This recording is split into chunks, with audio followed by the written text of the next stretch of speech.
Climate change refers to long-term shifts in temperature and weather patterns. Throughout Earth's geological history, the climate has changed many times. So what is different now? The difference is speed, scale, and human influence. Changes that once took thousands or even millions of years are now happening within decades. At the same time, the world today carries an unprecedented burden, that is, billions of people, expanding cities, and deeply interconnected economy that are highly sensitive to even small climatic shifts.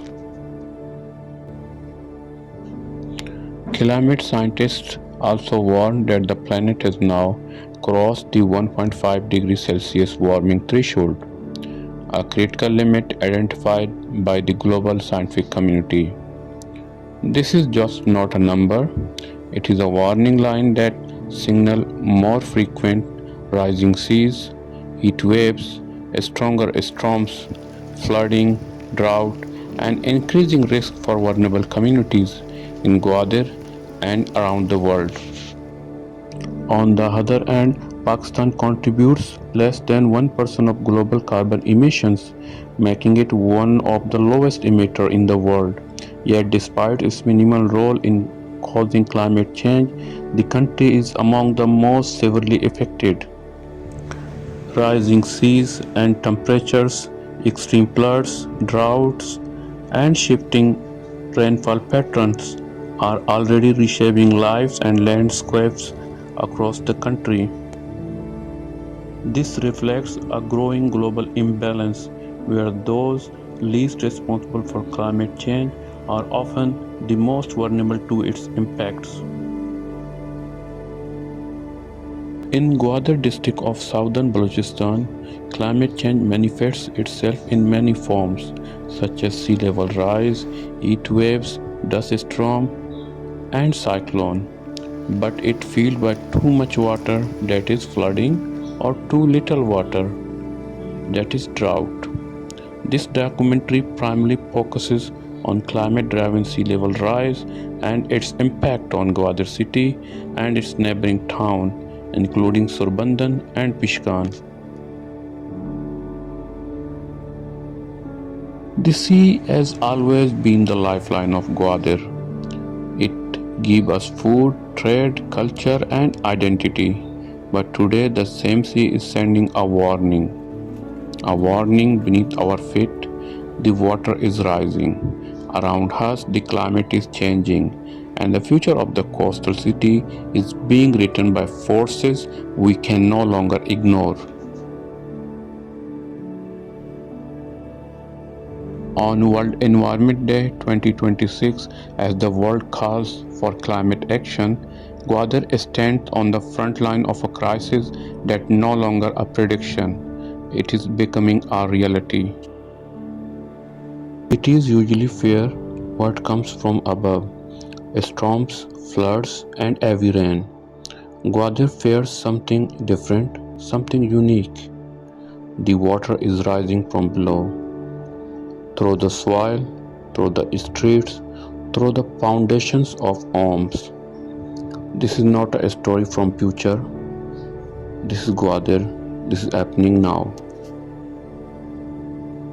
The area is known as Ward number 2 and Ward number 3 of the Union Council Surbandhan Gwadar. It is the oldest part of the town. We have been facing the problem of groundwater seepage and in some extreme cases groundwater flooding for the last 2 years. Water is seeping through foundation walls, boundary walls and basement floor from beneath the ground, and these places are usually far from septic tank or underground water storage tanks.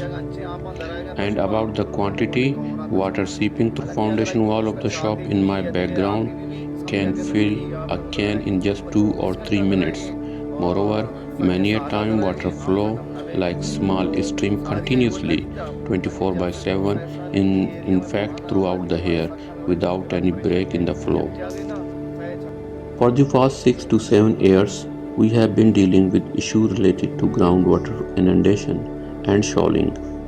In the beginning, we witnessed groundwater inundation only during the rainy season in our town, I mean Gwadar Old City, and things got normal after some time when the rain was over, let's say within a week. But for the last 2 to 3 years, the problem of groundwater inundation and seepage has been occurring persistently, even without any rain, thereby making these places uninhabitable. I have heard about issues such as global warming and sea level rise, and I have personally observed and witnessed sea erosion since my childhood here.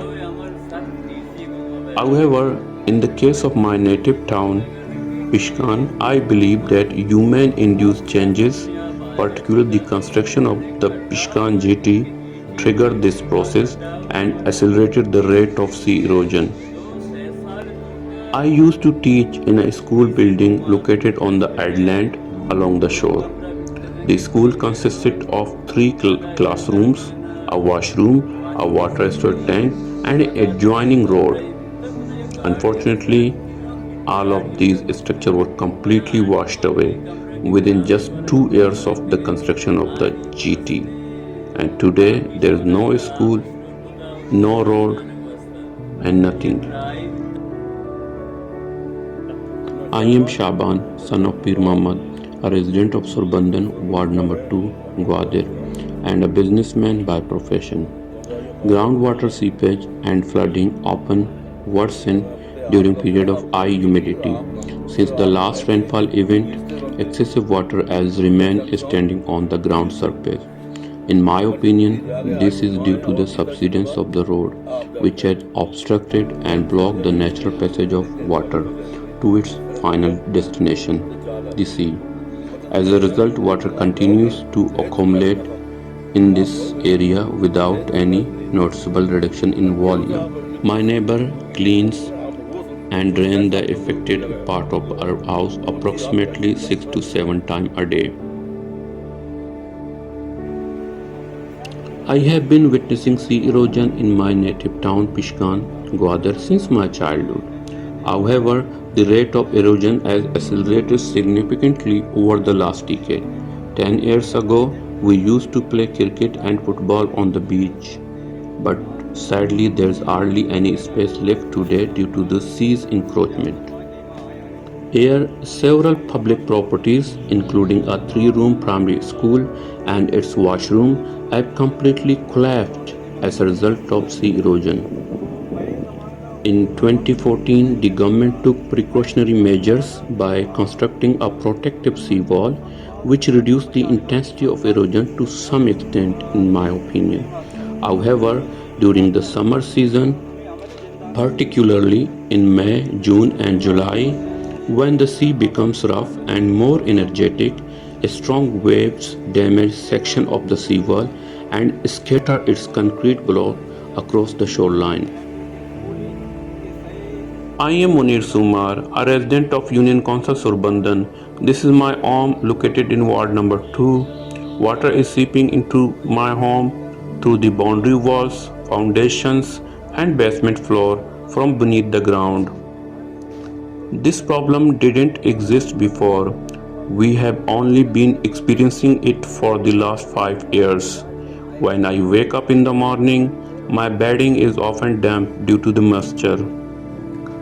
I have no idea about the source of the water and don't know what is causing the floors and walls to become wet.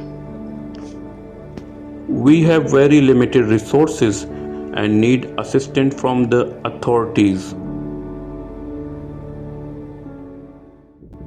In Gwadar city, there are five major impacts of sea level rise have been observed by us, and now including that's include number one is seawater intrusion that's cause rising water table, especially groundwater inundation in low-lying area. Number two, we have infrastructure collapse. Unfortunately, if you visit old city of Gwadar, you will see almost a wall of every second home or house. You will see the crack appears. And number third, we have ecosystem decline. Yes, And when you visit Gwadar city, you will see that almost this tree that have been a value in traditional perspective, now they have been replaced by invasive breed.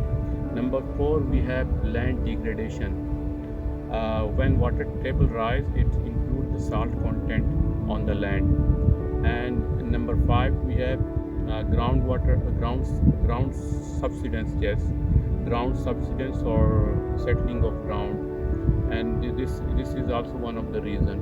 So basically, in Gwadar city, due to its geomorphology or geography maybe, and due to its geology also, the rising water table can be seen in low-lying areas. The solution is investment in data, first of all, and investment in climate resilient infrastructure. For example, we should, in fact, we must incorporate sea level rise projection in Gwadar master plan, number one. Number two, we can say we should have a management of groundwater.